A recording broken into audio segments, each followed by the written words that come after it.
There's a liquid that costs about $3 and stops rust for good. Not slows it, not delays it, stops it at the molecular level. Brush a single coat onto bare steel, and corrosion does not return. The United States military used it on warships during World War II. Blacksmiths in medieval England soaked iron tools in it before winter storage. Indigenous tanners across multiple continents understood its value more than 2,000 years ago. It bonds with iron oxide and turns active rust into a stable, waterproof, paintable surface in less than an hour. No sanding to shiny metal. No grinding, no costly coatings, no special equipment. Just a few dollars of powder mixed into warm water in a plastic bucket. Then somebody in a boardroom ran the numbers. The global auto parts business brings in hundreds of billions every year. Rust is one of the biggest reasons people replace body panels, brake lines, exhaust systems, and suspension parts. A $3 fix that ends rust for good is not something that industry wants celebrated. It is something that threatens too much money, but did not abandon it because it failed. They stopped talking about it because it worked too well. This is the story of tannic acid, the rust killer trusted by empires and buried beneath modern branding. Welcome to Forbidden Camping. If these stories matter to you, subscribe and turn on the bell because this channel keeps alive the knowledge industry would rather disappear. Here we pry open doors they tried to seal. And to understand this one, we need to go all the way back to the beginning. More than 1,000 years before the first factory ever opened, leather workers in ancient Rome stumbled onto something by accident. They soaked raw hides in water filled with crushed oak bark to make leather flexible, durable, and resistant to water. That process became known as tanning, named from the Latin word tied to oak. Every leather workshop in the empire kept large vats of this dark liquid, and inside those vats, something strange kept happening. Iron tools that touched the tanning solution stopped rusting. Knives that would normally corrode in Rome's damp air stayed clean and sharp for months after one soak. Iron buckles dropped into the vats came out covered in a dark protective layer that resisted both water and salty air. Tanners noticed it first, then blacksmiths heard about it, and then armorers, and military officers. By the 2nd century, Roman soldiers were treating iron weapons with concentrated bark extracts before long campaigns into wet and hostile territory. Frontier blacksmiths used tannin baths on chainmail and iron fittings after river crossings and storms. Records from Vindolanda, near Hadrian's wall, refer to preservation baths made from bark solutions. That is not folklore. That is a military maintenance method from 2,000 years ago pointing to the same chemistry you are about to hear today, and Rome was not alone. By the 7th century, Persian metalworkers in Isfahan were using pomegranate rind, rich in tannins, to protect sword blades from harsh humidity. Japanese swordsmiths used tannin-rich plant extracts during blade preparation. In West Africa, ironworkers drew tannins from bark and pods to protect tools through monsoon seasons. In South America, metalworkers used quebracho extract to preserve iron traded through colonial routes. Different cultures, different climates, different materials. Same answer. That is not myth. That is chemistry discovered again and again through observation over centuries. And the story moved from workshop wisdom to laboratory science. In 1813, the French chemist Michel-Eugen Chevreul isolated tannic acid as a pure compound. He documented how it reacted with iron oxide and published those findings in one of Europe's respected scientific journals. For the first time, science explained what tanners and blacksmiths had already learned through practice. Tannic acid reacts with iron oxide, the flaky orange material we call rust, and converts it into ferric tannate, a dark blue-black compound that does not dissolve in water. It does not spread, does not flake away like active rust. It does not keep weakening the metal underneath. It bonds to the surface itself. That distinction matters. A coating sits on top of rust and may peel later. A conversion changes the rust into the barrier. The problem becomes the protection. You apply the solution, the rust transforms, and the metal seals itself from within. By the mid-1800s, the British Royal Navy was testing tannic solutions on iron ship hulls in Portsmouth Harbor. Logs from naval maintenance records showed that ships treated with tannin-based solutions suffered far less corrosion over time than ships relying on standard paints alone. Hulls, anchor chains, rudder fittings, and submerged components all became part of those tests. And this is where the story starts getting uncomfortable. Because once you realize how simple this chemistry is, you start asking why nobody ever taught it to you. Before I go deeper, understand this. What you have heard so far is only part of the picture. I spent months gathering old field methods, survival systems, and forgotten DIY knowledge that has been pushed out of public view for decades. That full collection is inside the Forbidden Camping Vault. The solar water heater built from scrap parts. The earth battery made from simple metals and wet soil. The low-cost water filter. The atmospheric water setup that pulls moisture from air with salt and sunlight. The earth tube cooling system. The Trombe wall heating method. Rainwater capture. Long-term food preservation. And now, the tannic acid guide that protects tools, vehicles, and gear for almost nothing. 9 survival guides, no filler. Just methods you can use. The link is in the description. But stay here, because the wartime science behind this compound is where the coatings industry starts to look very nervous. When World War II began, rust became a military problem on a massive scale. Tanks shipped overseas arrived with corroded track parts. Rifles stored in tropical humidity seized up. Salt air, ocean transport, and wet climates destroyed steel faster than standard coatings could keep up. In 1941, the War Department launched preservation testing at Aberdeen Proving Ground. Researchers compared hundreds of anti-corrosion treatments on steel panels under accelerated salt exposure. When the results were later made public, one detail stood out. Tannic acid beat every synthetic rust inhibitor in the program, not by a narrow margin, by a brutal one.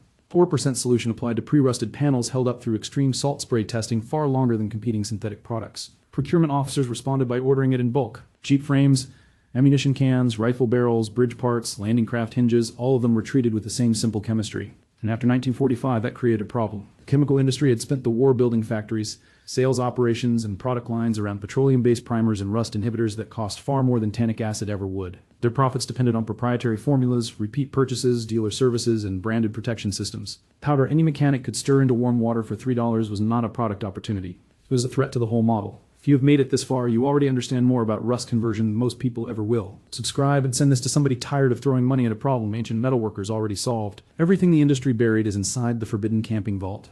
9 guides. Link below. Now stay with me because this is the part they really do not want spoken out loud. The suppression was not loud. It was quiet, methodical, predictable. By the early 1950s, the American coatings market had consolidated into a small number of major players. Their business depended on one simple rule. Rust must always be treated like a recurring problem, never a solved one. Think about what that means. Every can of rust primer assumes you will buy another. Every dealership undercoating service assumes you will come back next season. Every replacement panel, new exhaust section, and aftermarket patch panel exists because corrosion is expected, managed, and monetized.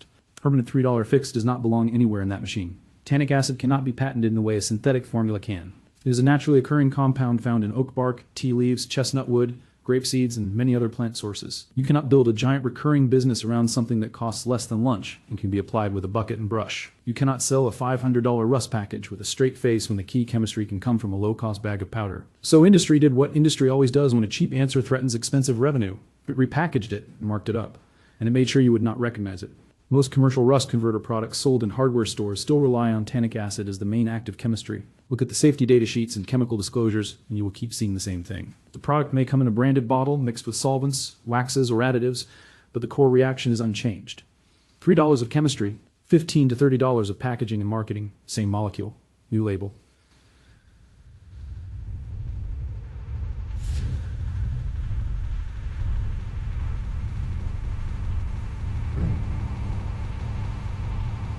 Once naming rules and proprietary branding practices made it easier to hide plain chemical names behind polished language, tannic acid stopped being called tannic acid. It became advanced rust conversion technology. It became oxide stabilization complex. It became proprietary metal treatment formula. Different words, same reaction, higher price. Dealership packages pushed it even further. Expensive rust protection services often rely on tannin-based chemistry blended with waxes, mineral spirits, or petroleum carriers. The tannic acid performs the real conversion. The rest creates the look, the feel, and the illusion of high-end technology. People have been sold premium pricing for chemistry their ancestors could have made from bark, acorns, or tea. And no group has been hit harder by that than campers, overlanders, and people who depend on outdoor gear. Think about your own equipment. The axe head that freckles orange after one wet weekend.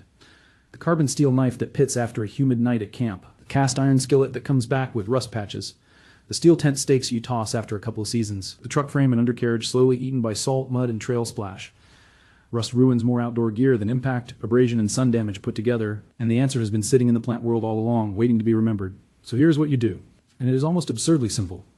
Buy food-grade tannic acid powder from a grocery supplier, health supplier, or bulk retailer. A small bag costs only a few dollars and goes a long way. Mix 4 grams of tannic acid into 100 milliliters of warm water. Stir until it fully dissolves. The liquid should look like very strong black tea. That is your rust conversion solution. Same chemistry the Romans discovered. Same principle the British Navy tested. Same reaction military preservation programs used in wartime. Take a wire brush or coarse steel wool and knock off the loose flakes. You do not need to grind the metal down to bright bare steel, because the solution works by converting the rust that remains. Brush it on with a foam brush, wipe it on with a rag, or spray it over the surface. Within minutes, the orange-brown rust starts turning dark blue-black.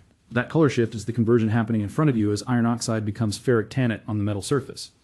Let it dry completely. Then apply a second coat for deeper conversion and better protection. Once cured, the surface is ready for whatever finish you want to add. Paint, wax, oil, undercoating, polyurethane.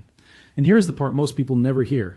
Converted ferric tannate often gives top coats a better surface to bond to than polished steel does. For camp tools, apply the solution and then seal with boiled linseed oil or beeswax. For vehicle frames and wheel wells, follow it with undercoating or oil-based protection. For cast iron cookware, use it lightly on rust spots, let the conversion happen, then reseason the pan in the oven. A small amount of tannic acid is enough to treat a huge amount of metal. Your total cost stays tiny. Your time investment stays small. And the reaction doing the work is the same one people have trusted for centuries. Compare that with professional rust services charging hundreds for the same chemistry delivered through better branding and a fancier spray setup. And the reason it lasts is simple. This is not a film sitting on top, waiting to fail. The rust itself has been turned into the barrier. That is why the chemistry keeps holding. That is why people who understand it trust it. Roman legionaries understood that. Persian swordsmiths understood it. Japanese craftsmen understood it. West African ironworkers understood it. Generations before you understood it. A huge part of the modern corrosion economy depends on you never hearing their names. Billions in parts, repairs, dealer services, and shelf products all depend on one belief staying alive: that rust is inevitable, endless, and never truly solved. The knowledge never vanished. It was buried under marketing, priced out of sight, hidden behind polished names and branded packaging. Chemistry does not care about ad campaigns. Ferric Tannate does not care about trademarks. Oak trees have never charged anyone a licensing fee. If this changed the way you look at the rust on your axe, your frame, your stove, or your cast iron pan, subscribe and share this video now. Every share weakens the wall built around knowledge that never should have been hidden. Every subscription helps this channel keep digging